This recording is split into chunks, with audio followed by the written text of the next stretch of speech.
through this slowly and make sure we're applying identities when we need to. So we can see it's much easier to combine these to make it look like the right side. And again, in the top of my brain, I'm thinking, I need to identify secant squared, right? Again, I also, to get secant squared, I might need to use a Pythagorean identity, right? Again, that's kind of in my back of my mind because I see a trig function squared.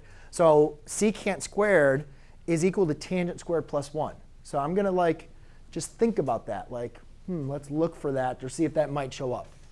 All right, either way, I have two fractions with non-common denominators. That means I need to get common denominators.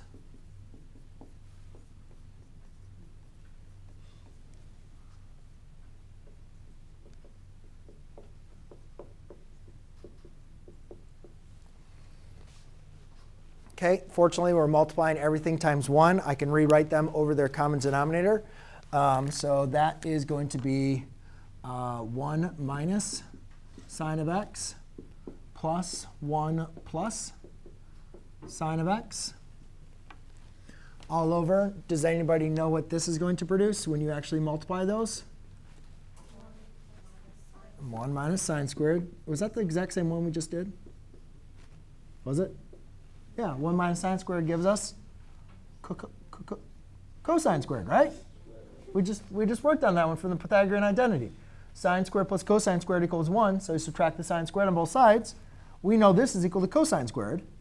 And then these, let's see here. 1 plus 1 is 2. Negative sine of x plus sine of x just goes to 0. And then we're dealing with cosine squared of x. So our Pythagorean identities didn't work out on this one. However, is this equal to secant squared? Yeah, because we know that 1 over cosine is secant. So 1 over cosine squared would be secant squared.